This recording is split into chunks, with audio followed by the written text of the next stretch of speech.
Welcome back, and today we will try to discuss routes of drug administration. ठीक है ना।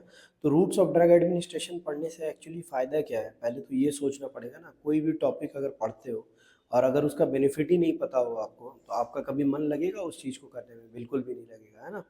तो जब ही हम लोग जानते हैं कि किस रूट से वो दवा दिया जा सकता है या देना ज़रूरी है, तभी हम लोग पेशेंट को अच्छा से सर्व कर पाएंगे, अच्छा से उसको केयर कर पाएंगे। ठीक है।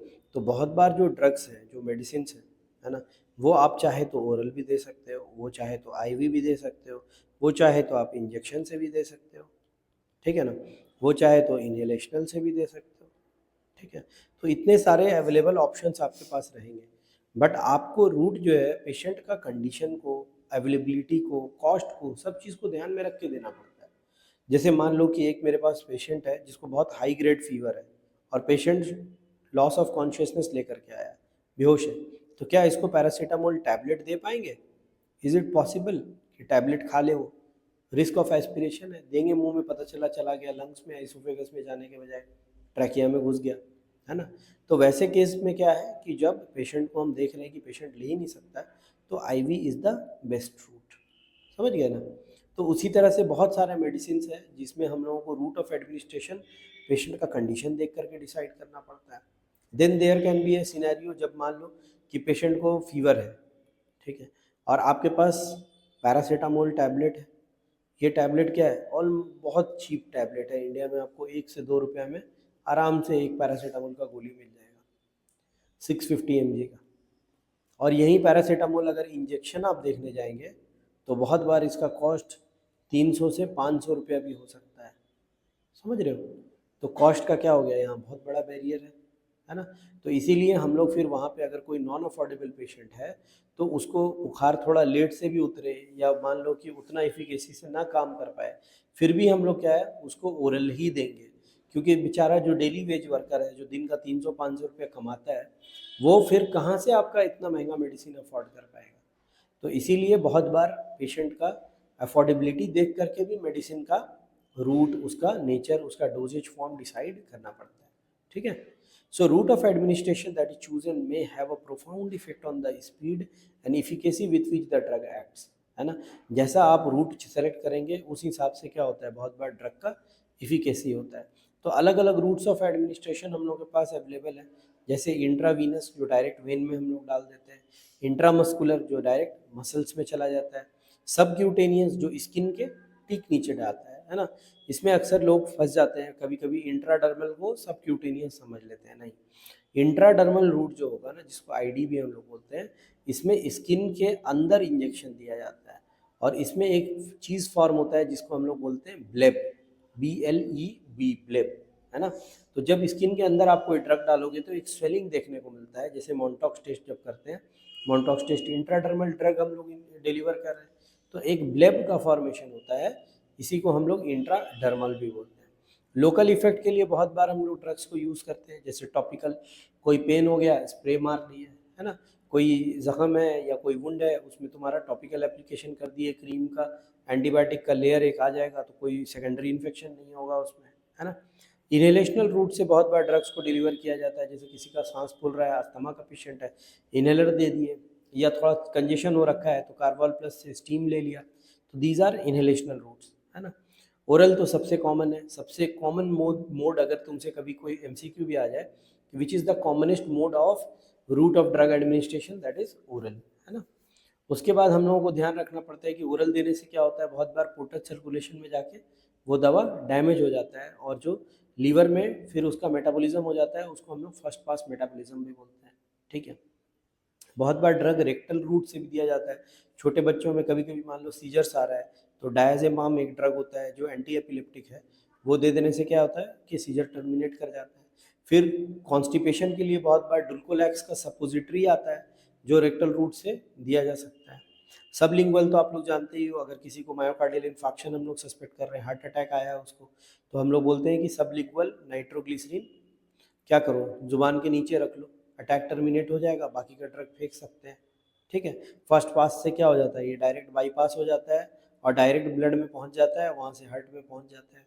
ट्रांसडर्मल न्यू मेथड है ड्रग डिलीवरी का, जिसमें कि एक पैच के फॉर्म में ड्रग रहता है और सस्टेन्ड इफेक्ट देता है। ये तुमको स्किन में चिपका देना होता है, वहाँ से आहिस्ता आहिस्ता ड्रग एब्जॉर्ब होकर के ब्लड स्ट्रीम में जा रहा है, ठीक है।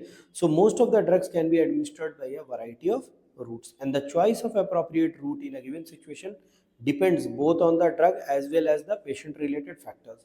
तो ये भी ध्यान रखना है कि दोनों चीज़ को देखना है, ड्रग पे भी डिपेंड करता है कि क्या वो ड्रग उस रूट से एफिकेशियस है, और अगर नहीं है तो फिर जो पर्टिकुलर रूट से है उसी रूट से आपको फिर वो मेडिसिन देना होगा।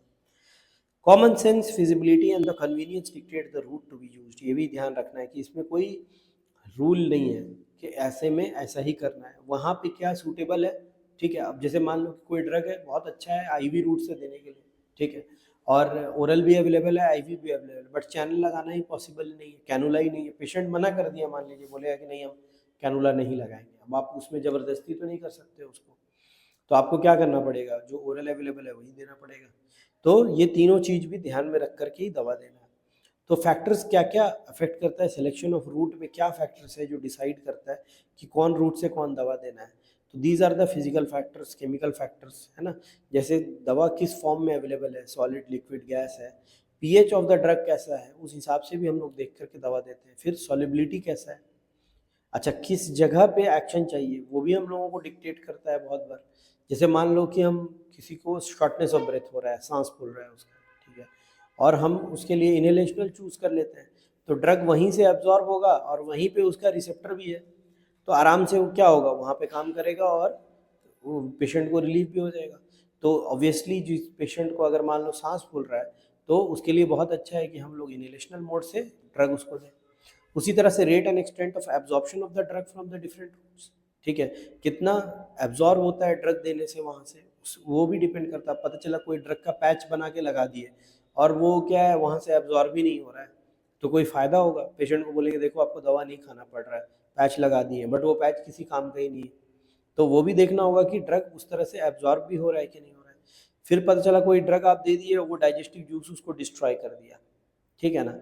जैसे मान लो इंसुलिन है, किसी को आप एक बना लिए इंसुलिन का गोली, जो लिक्विड आ रहा था वाइल में, आप उसको बोले कि हम टैबलेट बना दिए, और वो पेट में जाके जूस उसको क्या कर दिया, डिस्ट्रॉय कर दिया, या एंजाइम से डाइजेस्ट हो गया, प्रोटीन है ना, क्या है, insulin is a kind of protein, वो डाइजेस्ट हो गया पेट में, डाइजेस्ट हो गया तो कुछ काम ही नहीं होगा। उसी तरह से बहुत सारे ड्रग्स हैं जिनका फर्स्ट पास मेटाबॉलिज्म बहुत हाई है, तो ऐसे ड्रग्स को जनरली हम लोगों को क्या करना पड़ता है, इंजेक्शन से देना पड़ता है ताकि ब्लड स्ट्रीम में डायरेक्टली पहुंच जाए। उसी तरह से rapidity of the response desired, ये भी बहुत इंपॉर्टेंट चीज़ है जो डिक्टेट करता है कि हम लोग ड्रग ओरल देंगे या आईवी देंगे, क्योंकि कभी कभी तुमको क्या होगा कि तुमको तुरंत रिस्पॉन्स चाहिए, तो उसमें तुम वेट नहीं कर सकते। अब मान लो किसी को कार्डियक अरेस्ट हो रहा है, अब तुम उसको टैबलेट खिलाओगे, वो जाएगा, एब्जॉर्ब होगा, फिर आएगा ब्लड में, फिर हार्ट में जाएगा, उतना टाइम है नहीं, obviously patient life threatening condition में तुरंत इंजेक्शन एड्रेनलिन आईवी उसको देना पड़ेगा, ठीक है। एक्यूरेसी ऑफ द डोजेज, ये भी हम लोगों को फैक्टर है कि पता चला 500 मिलीग्राम का टैबलेट खिला तो रहे हैं पेशेंट को, बट पेशेंट का एब्जॉर्प्शन अच्छा नहीं है, डाइजेशन अच्छा नहीं है, ब्लड में वो पहुंच ही नहीं पा रहा है, बट यही अगर ड्रग हम आईवी दे दें तो 100% बायोबिलिटी है, पूरा का पूरा ड्रग कहाँ पहुंच गया, ब्लड में पहुंच गया, तो ये भी हम लोग मेंटेन कर सकते हैं, एक्यूरेसी ऑफ डोजेज मेंटेन किया जा सकता है। फिर कंडीशन ऑफ द पेशेंट, जैसा मैंने बताया कि बहुत सिक पेशेंट है ना, उस केस में हम लोग वेट नहीं कर सकते हैं कि हाँ ओरल मेडिसिन दे के देख लेते हैं 2 दिन, अगर नहीं काम करेगा तो आईवी स्टार्ट करेंगे। तो अगर आईसीयू का पेशेंट है, इंटेंसिव केयर यूनिट में एडमिटेड है, या इमरजेंसी सिचुएशन है, उस केस में आपको ड्रग क्या करना पड़ेगा, ऐसा देना पड़ेगा जो फटाफट काम करे, बहुत फास्ट रैपिडली काम करे। क्लासिफिकेशन अगर हम लोग देखें तो लोकल रूट्स होता है और सिस्टमिक रूट्स होता है। लोकल में क्या क्या है, स्किन, म्यूकस मेम्ब्रेन, है ना, डीपर टिश्यूज या आर्टेरियल भी हम लोग दे सकते हैं। सिस्टमिक रूट का अगर हम लोग बात करें तो ओरल, सब रेक्टल, सबलिंगुअल या ब्यूकस, बकल म्यूकोसा से भी एब्जॉर्ब होता है, जा करके ब्लड में पहुंच जाता है, ठीक है ना। उसी तरह से इनहेलेशनल रूट्स अगर हम लोग देखें तो इनहेलेशनल हम लोग दे सकते हैं, बहुत सारे ड्रग्स हैं जो वाया लंग्स वो एब्जॉर्ब हो जाते हैं। बहुत सारे नेज़ल स्प्रेज आते हैं, जैसे साइरोमेटाजोलिन स्प्रे आता है आपका एब्जॉर्प्शन के लिए। उसी तरह से पैरेंटल रूट से भी हम लोग दे सकते हैं। तो पैरेंटल वर्ड जो है देखो, पार एंटल, ठीक है, तो ये जो एंटेरल है ना, एंटेरल सिस्टम किसको बोलते हैं, जो जीआईटी है, गैस्ट्रो इंटेस्टिनल ट्रैक्ट, इसी को हम लोग एंटेरल बोलते हैं। पार एंटेरल मतलब apart from the enteric system, है ना, जो इंटेस्टाइन में जाए ही ना। तो सबकट, आईएम, आईवी ये सब भी डिपेंड करता है। उसी तरह से इंट्राडर्मल रूट्स है। तो एंटेरल रूट्स क्या है? एंटेरल एंटेरॉन, जो इंटेस्टाइन से वर्ड आया है, that is the drug is placed directly in the GI tract. Sublingually the drug is placed under the tongue. Oral जो है स्वेलोइंग, जाहिर सी बात है, खा लोगे आप, खा लोगे तो पेट में चला जाएगा, तो पर ओरल भी लिखा रहता है या पर ऑस, है ना। उसी तरह से rectum absorption is through the rectal wall. तो ओरल एडमिनिस्ट्रेशन, सबलिंगुअल एडमिनिस्ट्रेशन और बकल एडमिनिस्ट्रेशन, ठीक है। तो ये सारे क्या है? इंटरल रूट्स में आते हैं। बहुत बार एक कन्फ्यूजन लोगों को आता है, जैसे कि ये ड्रग तो लिख गया कहाँ तुम्हारा, इसके नीचे, लिप्स के नीचे, ठीक है ना। तो ये सबलिंगुअल में आएगा, मतलब एंटेरिक सिस्टम में आएगा, या डायरेक्ट तो ब्लड में चला गया सर, ये तो इंटेस्टाइन में पहुंचा ही नहीं। तो एक चीज़ याद रखना है कि हम लोगों के लिए जो जीआईटी का डेफिनेशन है, साइंटिफिक डेफिनेशन, तो gastro intestinal tract starts from the mouth, समझ गया ना। तो लिटरेचर भी इसी चीज़ को बोलता है कि gastro intestinal system starts from the mouth. तो जो भी ड्रग मुंह से जा रहा है तो वो क्या हो गया? वो एंटेरल सिस्टम को ही माना जाएगा, वो पारेंटेरल नहीं माना जाएगा। दो ये क्या हो रहा है? डायरेक्टली ब्लड स्ट्रीम में चला जा रहा है, ये पेट में जाके डाइजेस्ट होके एब्जॉर्ब होके लीवर में नहीं जा रहा है, ठीक है ना। बट ये जीआईटी का एक पार्ट में गया तो एंटेरल ही कहलाएगा। उसी तरह से सबलिंगुअल रूट का हम लोग बात करें अगर, तो some drugs are taken as smaller tablets which are held in the mouth और अंडर द टंग। एडवांटेजेस बहुत सारा है इसका, जैसे रैपिडली एब्जॉर्ब हो जाता है, ड्रग स्टेबिलिटी, है ना, avoid first pass metabolism, direct blood में चला गया, and after the desired effect is achieved the drug can be spitted out, जैसे हम लोग आपका सॉर्बिट्रेट टैबलेट के लिए करते हैं, सही है ना। तो सॉर्बिट्रेट में क्या है कि आपका नाइट्रोग्लिसरीन रहता है, जैसे ही एब्जॉर्ब हुआ क्या होता है? वैसोडाइलेशन होता है, पेशेंट को तुरंत एंजाइना में क्या हो जाएगा? रिलीफ हो जाएगा। उसी तरह से सबलिंगुअल रूट या बक्कल रूट है, इसका भी कुछ एडवांटेजेस और डिसएडवांटेजेस है। जिसका डिसएडवांटेजेस जो है आपका क्या है? इनकन्वीनियंट होता है टाइम्स, स्मॉल डोजेज आप दे सकते हो, बहुत ज़्यादा डोजेज, लार्ज डोजेज नहीं दिया जा सकता है, ठीक है। अनप्लेजेंट टेस्ट कभी कभी होता है कुछ ड्रग्स का, जिसकी वजह से पेशेंट को लेने में बहुत दिक्कत आता है। ओरल रूट का अगर बात करें तो क्या क्या advantage? It is convenient, self administered possible है ना, पेन फ्री होता है, कोई एक्सपर्टीज़ नहीं चाहिए इसमें। पूरा जीआईटी में जो जिस तरह का नेचर होगा ड्रग का, अगर एसिडिक होगा तो एसिडिक मीडियम में एब्जॉर्ब हो जाएगा, एसिडिक नहीं है तो बेसिक है तो बेसिक मीडियम स्मॉल इंटेस्टाइन से स्टार्ट हो जाता है तो वहाँ एब्जॉर्ब हो जाएगा, एसिडिक है तो आपका स्टमक में एब्जॉर्ब हो जाएगा। तो बहुत बड़ा एरिया मिलता है इसको एब्जॉर्प्शन के लिए। उसी तरह से ये चीप होता है। अभी पैरासीटामोल का एग्जाम्पल से हम तुम लोगों को बताए ही कि जो टैबलेट है 1-2 रुपया का आता है, और जो आईवी सॉल्यूशन आता है इन्फ्यूजन के लिए वो कभी कभी बहुत कॉस्टली हो सकता है। डिसएडवांटेज का है कि भाई तुम्हारा इनएफिशिएंट भी होता है, कभी कभी क्या हुआ, एक पार्ट ऑफ द ड्रग जो है वो एब्जॉर्ब ही नहीं हुआ, है ना। उसी तरह से फर्स्ट पास इफेक्ट देखने को मिलता है, कभी कभी drugs absorb orally are initially transported to the liver via portal vein, और उसके बाद वो कुछ मेटाबोलाइज होकर उसका कुछ पार्ट जो फ्रैक्शन होता है ड्रग का वही पहुंच पाता है सिस्टेमिक सर्कुलेशन में। बहुत बार ये drugs irritation of the mucosa भी कराते हैं, जिसके कारण नोजिया वोमिटिंग हो सकता है। तो there are obviously a number of disadvantages, ठीक है ना। तो जब भी क्वेश्चन आता है इस पे, शॉर्ट आंसर क्वेश्चन अगर आता है तो तुमको लिखना पड़ता है कि क्या एडवांटेजेस हैं और क्या डिसएडवांटेजेस हैं, ठीक है। डिस्ट्रक्शन हो सकता है ड्रग्स गैस्ट्रिक यूसेज या डाइजेस्टिव यूसेज से डिस्ट्रॉय हो जाएगा। उसी तरह से इफेक्ट जो है जाहिर सी बात है कि स्लो ही होगा, क्योंकि जाएगा, एब्सॉर्ब होगा, ब्लड में पहुंचेगा, फिर इफेक्ट दिखाएगा। तो it is not good for emergencies, है ना। इमरजेंसीज के लिए तो ऑब्वियसली इंट्रावीनस रूट ही ज़्यादा प्रेफरेबल है। कभी कभी होता है क्या कि ड्रग का टेस्ट बहुत अनप्लेजेंट होता है ना। तो ये अनप्लेजेंट टेस्ट की वजह से क्या होता है, हम लोग ड्रग ठीक से खा नहीं पाते हैं या पेशेंट कंज्यूम नहीं कर पाता है, ठीक है।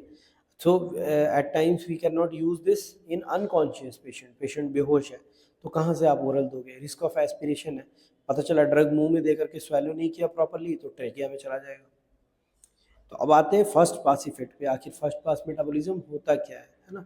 सो first pass effect is the term used for the hepatic metabolism of the pharmacological agent when it is absorbed from the gut and delivered to the liver via the portal circulation, ठीक है ना। तो अगर कोई भी दवा हम oral ले रहे हैं तो ये एब्जॉर्ब होकर के पोर्टल वेन के थ्रू क्या होगा, लीवर को जाएगा, और वहाँ पे फिर इसका क्या होता है, मेटाबॉलिज्म होता है, and then the part of the drug, a part of the drug reaches the systemic circulation for efficacious use of that drug, ठीक है ना। तो बाकी ड्रग क्या होता है, लीवर उसको मेटाबोलाइज कर देता है या डिस्ट्रॉय कर देता है। तो कुछ कुछ ड्रग का फर्स्ट पास इफेक्ट बहुत ज़्यादा होता है और उस वजह से ये ड्रग्स को हम लोगों को आईवी देना पड़ता है। So greater the first pass effect, the less the agent will reach the systemic circulation and when the agent is administered orally.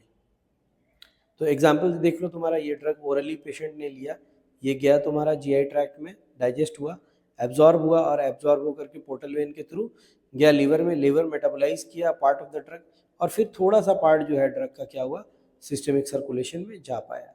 जबकि ड्रग तुम देखो कितना सारा ड्रग था, ठीक है। तो ये तो ऐसे पिक्टोरियल रिप्रेजेंटेशन है, बट एक रफ आइडिया हम लोगों को दे रहा है कि actual bioavailability first pass metabolism होता क्या है। तो फर्स्ट पास मेटाबॉलिज्म का अगर हम लोग फार्मूला देखें तो it is the magnitude of the first pass hepatic effect. तो इसको हम लोग एक्सट्रैक्शन रेशियो से भी समझ सकते हैं, ER।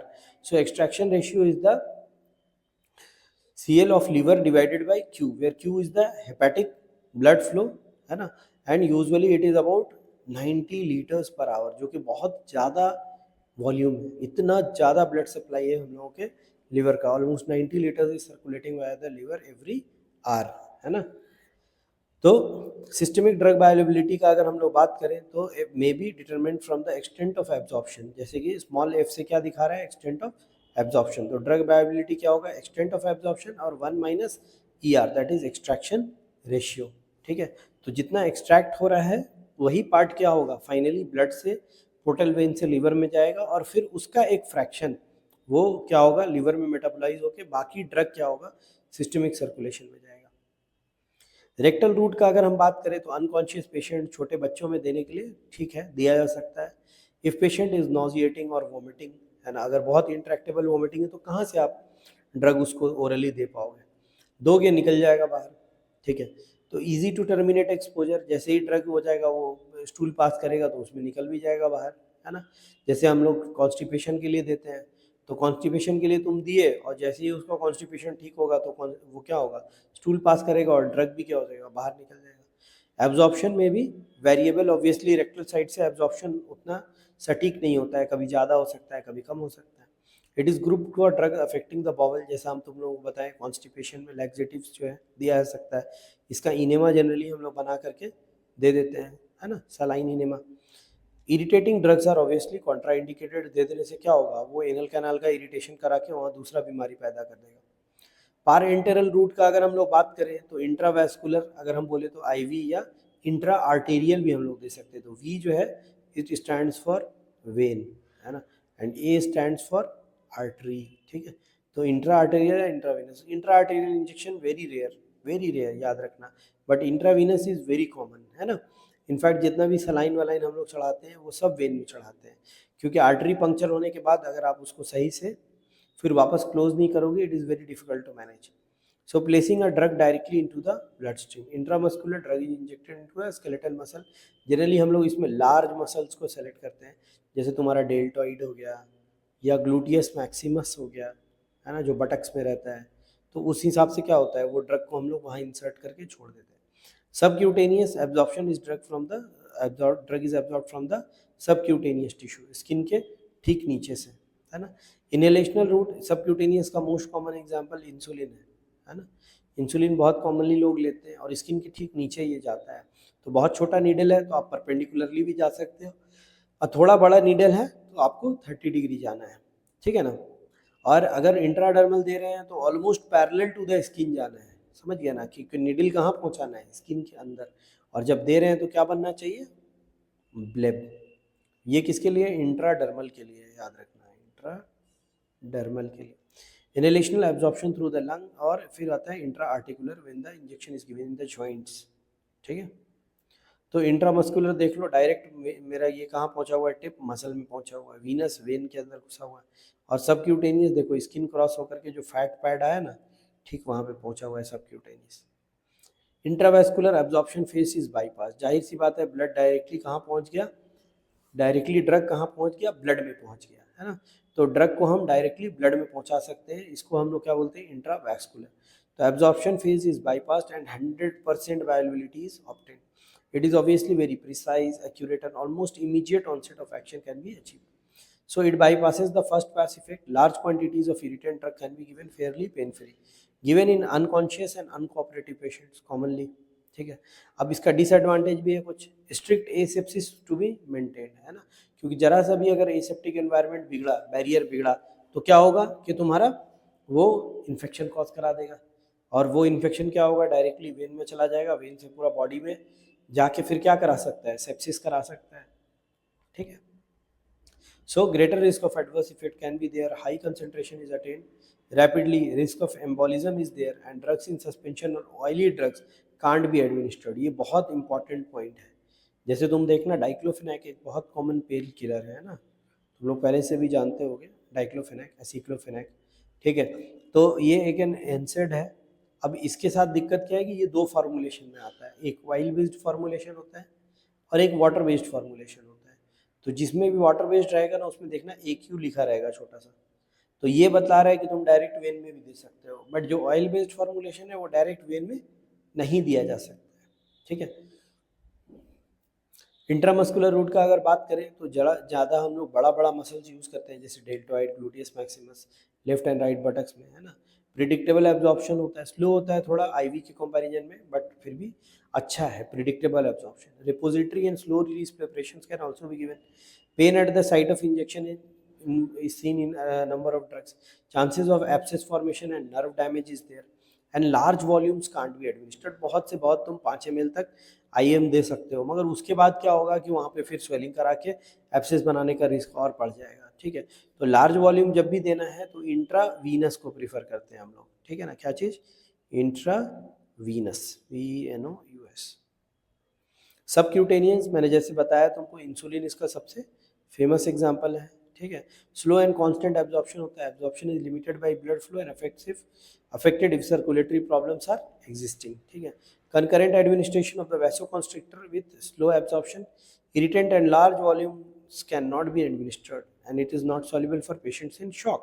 क्यों, क्योंकि शॉक में क्या होगा, पेरिफेरल वैसोकॉन्स्ट्रिक्शन हो जाएगा और blood supply to the periphery will be decrease. तो इसके कारण क्या होगा कि ब्लड वहाँ पहुँचेगा ही नहीं ठीक से, तो फिर दवा एब्जॉर्ब कहाँ होगा, तो दवा वहीं का वहीं पड़ा रह जाएगा। ठीक है, तो it is not preferred in patients of shock. Intraperitoneal है ना, पेट के अंदर हम लोग डाल दे रहे हैं, ये पेरिटोनियल स्पेस होता है। ठीक है, पेरिटोनियम का एक लेयर होता है पूरा।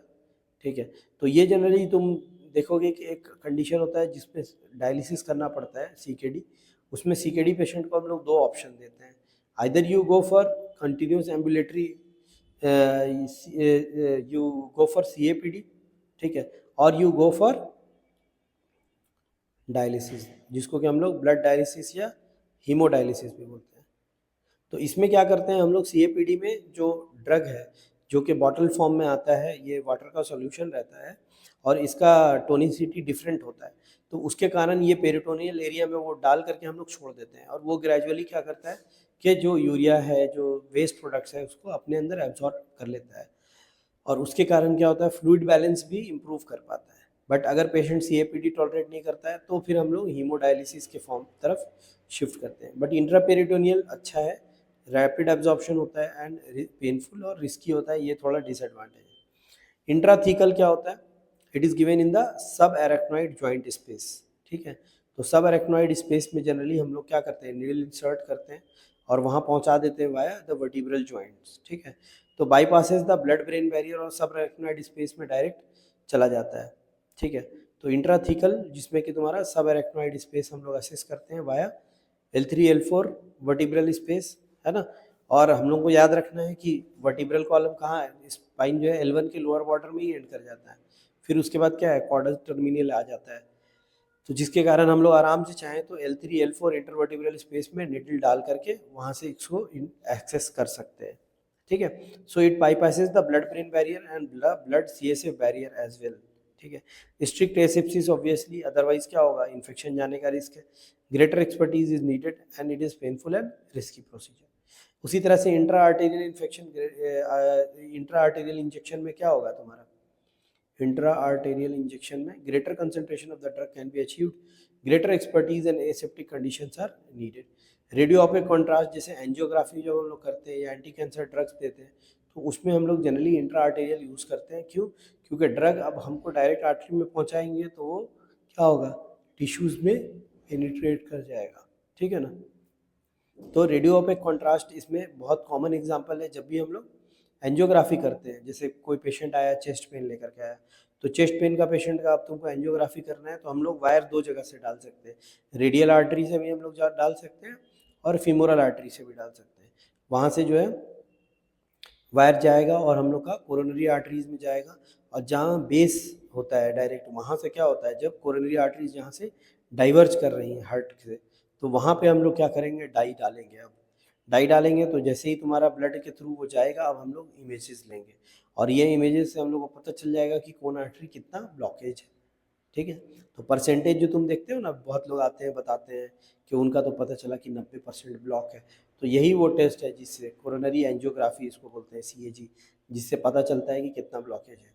तो अगर तुमसे कोई पूछे कभी कि आर्टरी में कौन सा ड्रग इंजेक्ट किया जाता है, तो रेडियो ओपेक डाई बहुत फेमस एग्जाम्पल है आर्टरी के लिए, और वेन में तो बहुत ही सारा ड्रग, सब ड्रग ऑलमोस्ट वेन में इंजेक्ट कर सकते हैं। उसी तरह से आता है इंट्रा आर्टिक्यूलर, मतलब ज्वाइंट का जो स्पेस है उसमें डालना। ये बहुत बार ऑस्टियो अर्थराइटिस का पेशेंट्स आता है जिसको कि घुटना में बहुत दर्द है ना। अब घुटना में इसको दर्द है तो हम लोग कुछ भी ऐसा डाल देंगे जो ग्रीस का काम करे, है ना। तो हाइलोरानिक एसिड या सोडियम हाइलोरेनेट का इंजेक्शन आता है, वो हम लोग डायरेक्टली क्या करते हैं, ज्वाइंट स्पेस में दे देते हैं। बहुत बार जो मान लो कि अर्थराइटिस का इन्फ्लेमेशन हो रखा है, पेशेंट को बहुत पेन है, तो हम लोग जो है स्टेरॉइड्स भी इंजेक्ट करते हैं, समझ गया ना। तो स्टेरॉइड्स का इंजेक्शन हम लोग क्या करते हैं, ज्वाइंट में दे देते हैं। So greater expertise asepsis is needed, repeated administration में damage the joint and it is obviously very painful.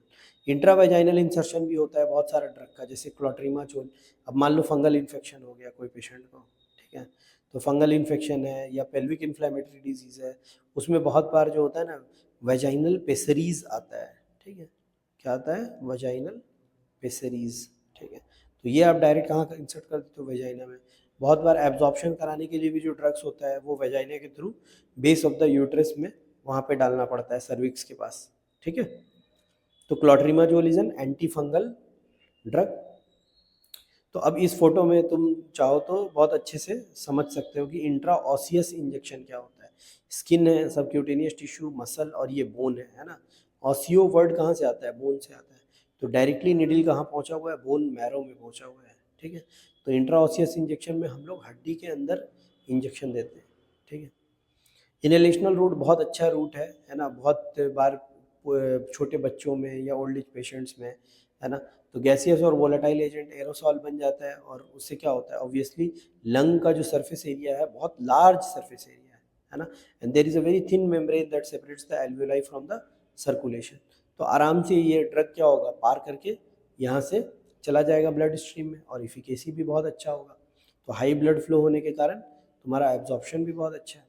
तो particles larger than 20 microns and the particles are these particles impact in the mouth, ठीक है, and throat smaller than 0.5 micron they are not retained। तो जाहिर सी बात है कि अगर हमको एब्जॉर्प्शन कराना है तो 0.5 टू 20 माइक्रॉन का ही क्या होना चाहिए, डायमीटर होना चाहिए पार्टिकल्स का, तभी वो अच्छे से एब्जॉर्ब होगा। 20 से ज़्यादा ऊपर वाला पहुंच ही नहीं पाएगा, और 0.5 से कम वाला तो वो फ्लोट ही करता रहेगा, वो लंग में स्टे ही नहीं करेगा कि एब्जॉर्ब हो पाए। टॉपिकल रूट का अगर हम लोग बात करें तो हम लोग बहुत बार म्यूकस मेम्ब्रेन को यूटिलाइज करते हैं ड्रग एब्जॉर्प्शन के लिए, या जहाँ पे हमको इफेक्ट चाहिए वहीं पे हम लोग डायरेक्ट डालना है ना। जैसे कि सनस्क्रीन लगाए तो स्किन में ही क्या है, लाइट जाके एब्जॉर्ब हो करके हम लोगों का टैनिंग करा रहा है, तो सनस्क्रीन लगा लिए तो सनबर्न होने से बच जाएंगे। कैलस का रिमूवल करना है, कोई कॉर्न हो गया कोई पेशेंट को, तो 12% सैलिसाइलिक एसिड इसमें यूज़ होता है। ठीक है, तो 12% सैलिसाइलिक एसिड जो है कहाँ लगाओगे, ऑब्वियसली जहाँ कॉर्न है वहीं लगाना पड़ेगा। ठीक है, बहुत बार नेजल स्प्रे मारना पड़ता है ताकि नाक खुल सके। इन्फेक्शन के केस में, कंजंक्टिवाइटिस में, ड्राइनेस ऑफ आईज में आई ड्रॉप देना है। ठीक है, तो डर्मल अगर होगा तो rubbing of oil liniment local action होता है। Transdermal absorption of the drug through the skin reaching the systemic circulation. Stable blood levels मिलता है, no first pass metabolism is there, and drug must be potent, है ना, और patch becomes too large. Drug must be potent और patch becomes too large. ठीक है, क्योंकि अगर ड्रग बहुत पोटेंट नहीं होगा तो तुमको पैच बड़ा बनाना पड़ेगा ना। छोटा पैच अगर रखना है तो पोटेंसी ड्रग का क्या होना चाहिए, बहुत अच्छा। जैसे अभी हम लोग उस दिन देख रहे थे बुप्रेनॉर्फिन का पैचेज आता है, ठीक है ना। बुप्रेनॉर्फिन ये क्या है, एक ओपिएट ड्रग है। क्या है, ओपिएट ड्रग है, जिसका कि पैचेज आता है। इससे क्या होगा, लगा देने से पेन बहुत अच्छा कंट्रोल हो जाएगा। इंजेक्शन देने का झंझट नहीं, ओरल खाने का झंझट नहीं है। कोई भी अगर मान लो कि हेयर फ्री सरफेस है या फिर शेविंग करके उसको हेयर फ्री बनाएंगे और वहाँ पे ये पैच चिपका देंगे, वहाँ से ड्रग आहिस्ता आहिस्ता एब्जॉर्ब होते रहेगा, पेशेंट का पेन कम रहेगा। ठीक है। So route of administration, time until effect. अगर देखें हम तो कुछ कुछ की रूट से क्या है, हम लोगों को बहुत फास्ट इफेक्ट मिल रहा है, बट कुछ कुछ रूट से टाइम लग जाता है। जैसे इंट्राओसियस में, इंट्रावीनस में 30 to 60 सेकेंड, इंट्राओसियस में भी उतना ही है, तो तुरंत हम लोगों को इफेक्ट मिल जा रहा है। क्योंकि यहाँ पर क्या हो रहा है, डायरेक्ट बोन मैरो में ब्लड तुम्हारा ड्रग पहुँच रहा है ना, इंट्राओसियस रूट से देने से। ठीक है। उसी तरह से ट्रैकिया में दोगे तो 2 to 3 मिनट, इनहेलेशन में भी वैसा ही है। सबलिंगुअल 3 to 5 मिनट्स में रिस्पॉन्स, इंट्रामस्कुलर 10-20 मिनट्स में रिस्पॉन्स आता है। सबक्यूटेनियस भी थोड़ा आहिस्ता आहिस्ता एब्जॉर्ब होकर के जाता है। ठीक है। इंजेक्शन में तुम देखो काफ़ी लंबा टाइम है ना, क्योंकि खाएगा पेशेंट, उसके बाद वो ड्रग एब्जॉर्ब होगा, डाइजेस्ट होगा, ब्लड में जाएगा, तब वो सिस्टमिक सर्कुलेशन में पहुंच रहा है। ठीक है। ट्रांसडर्मल जो टॉपिकल डिलीवरी होता है, इसमें वेरिएबल हो सकता है, it can be minutes two hours. तो ये सारा चीज़ से हम लोग क्या समझे, देखो the route of administration is determined by the physical characteristics of the drug, है ना, ड्रग कैसा है, speed which with the drug is absorbed and और released, and as well as the need to bypass the hepatic metabolism. ठीक है, to achieve high concentration at a particular site. तो ये सारा factor, all the factors we have to keep in mind before choosing the route of administration, and no single method or drug administration is ideal for all circumstances। ये हम लोगों को याद रखना है कि कोई भी एक मेथड को वन साइज फिट्स ऑल कभी नहीं लगाना है कि ये ड्रग तो हमेशा आईवी ही देना है या आईएम ही देना है, या इसका आईवी मत दो, ओरल ही दो, है ना। तो ये मिस्टेक कभी नहीं करना है। ठीक है। So as per the need of the patient, as per the clinical scenario, as per the availability, as per the affordability, सब चीज़ को देख करके फिर हम लोग को रूट ऑफ एडमिनिस्ट्रेशन डिसाइड करना है। So thank you, thanks for your attention. If you have any question you can comment and post as per requirement, and if you have my contact number I will share my email ID also, you can mail me and I will be more than happy to reply you. Thank you.